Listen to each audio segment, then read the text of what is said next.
mga kadyan, no, meron kasi akong nakita sa isang group na napatanong, medyo napaisip ako doon sa tanong niya. Tanong kasi na, as lang doon niya, if totoo na maka-access sila sa GCash at bank account ni reference, no? Yung mga OLA, ibig sabihin, kung makaka-access ba yung mga OLA na yan doon sa mga reference na mga humiram.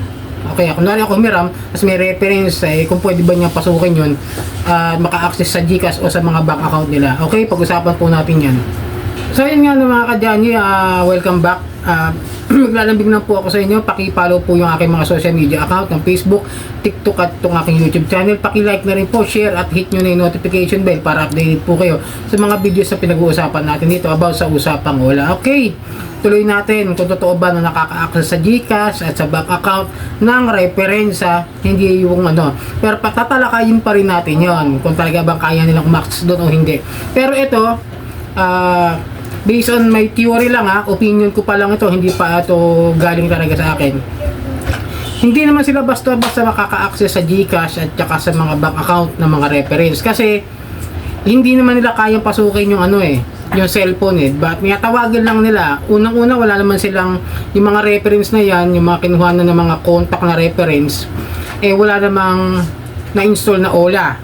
Kunwari may utang tayo kay Juan de la Cruz na OLA. Si Juan de la Cruz kunwari pangalan ng OLA tapos wala namang install yun na OLA doon sa mga phones niya. Walang mangyayaring access po doon kasi hindi naman nila kayang ma-hack or magkaroon na ma-install nila ng malware na kailangan ng isang apps para ma-access nila lahat ng mga nasa content ng cellphone na yon, yung mga info na yon, hindi po nila kayang pasukin yun. Pero medyo napaisip ako about that, no? May nag-comment din puro sa post na yon, sabi naman nung isang nag-comment na yon, hindi po nila kayang makuha ang GCash ng reference pero kaya po nila makuha ang laman po ng GCash natin. May utang tayo sa OLA kasi agent to agent ang mangyayari po dyan. In short, inside job. Well, hindi galing sa akin yan Pakita ko lang sa inyo. Yung comment na yan, hindi galing sa akin yan. Comment yan doon sa group. So yun, siguro by lang yun. By theory lang yan. Kasi kung pagbabasihan ko, kung makakakuha talaga sila ng pera sa atin, unang-una bago sila makakuha sa atin, di ba, nagbibigay ng OTP. Yung permission, di ba, yung mga permission na yan, one-time PIN code, na kailangan bago makapagpasa ng pera. Yun lagi yung tatandaan kasi kung yung may nangyari doon sa GCash na yun ngayon nawala ng mga pera yung mga tao na karamihan mga may malalaking halaga, like example yung ang artista na si Pokwang, di ba, nawala na halos ng 85,000 nang hindi niya alam kung saan nasasubmit na number, di ba? Kaya nga medyo viral yun. Ngayon, kung ganun yung mangyayari, possible kung tayo may OLA. Ito possible lang. Hindi ko sasabing mangyayari. Possible lang na mangyayari.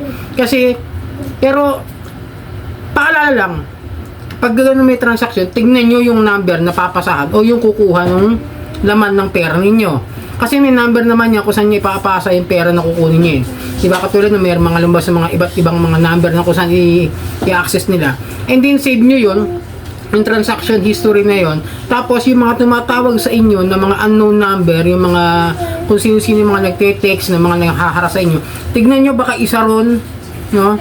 Hanapin nyo para matrace nyo kung sino yung number na nangunguha ng pera doon sa GCash niyo ng biglaan. Kasi meron din sa GC ko na nagsabi na totoo ba na kapag nagbanta yung OLA, nakukunin nila yung laman ng GCash nung borrower, kaya raw na lang gawin yon. Sabi nung OLA na nag-text doon sa member ko sa GC, okay? Sabi ko, parang hindi naman yata, pwede. Kasi may OTP, may one-time payment PIN. Meron pang mga kung ano, di ba? Pag nagpapasa nga tayo, meron pang mga kung ano pa pinipindot para mapatunayan lang na ma-verify kung talaga legit yung pinagpapasa mo doon sa isang number to transfer sa isa pang number. Ulit, number ko, di ba? Tapos i-transfer ko. Kailangan pa nung verification, submit, di ba?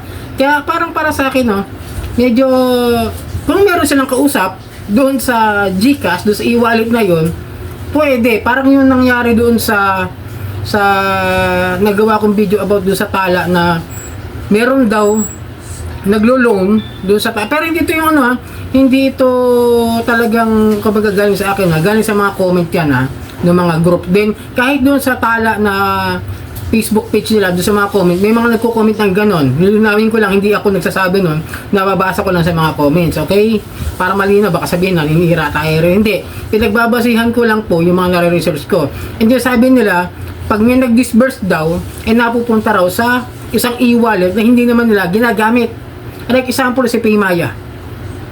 Yung nag-disburse daw, tinransfer doon sa isang account number na hindi naman ginagamit ng borrower. Kaya nagtaka yung borrower na yun kung bakit napunta doon sa Paymaya.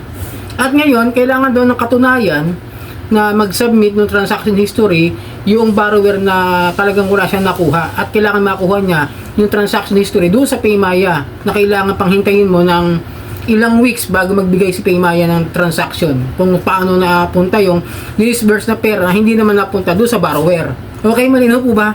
Baka medyo malito kayo kasi ang ibig sabihin, kapag kayo naman kinuha na sa GCash, kailangan pa rin ng transaction history para malaman nyo kung kaninong number mapupunta yung pera na laman ng GCash ninyo.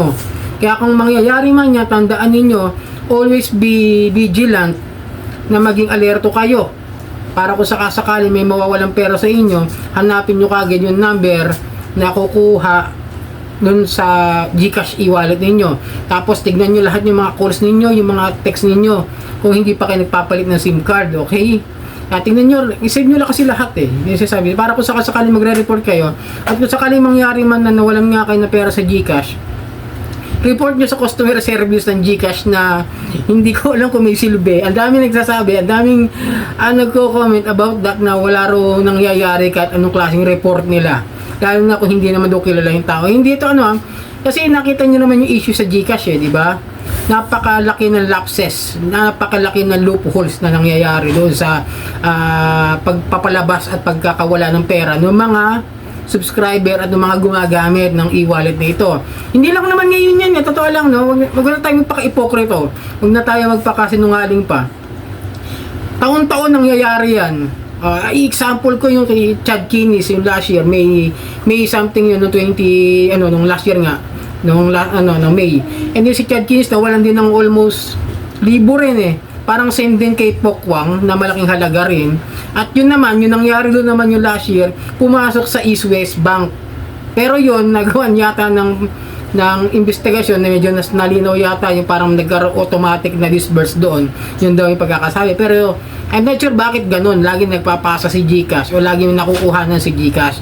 Ang dami kasing report, totoo lang, no? Yun naman siguro, baka mayroon siyang transaction. Hindi ko alam. Wala tayong alam. And then doon naman sa nangyari kila Pokwang, yung sinasabi nila na yung product error, hindi raw nagkaroon daw ng glitch o something. Hindi na lang nila na may problema talaga sa security ng kanilang e-wallet.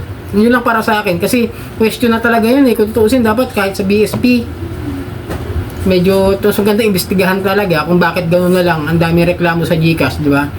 At siyempre si GCash doon dinadaan yung mga payment natin di ba? Halos lahat ng payment ko rin doon ko dinadaan sa GCash nung nagbaon-baon ako dyan sa mga ula. Kahit ngayon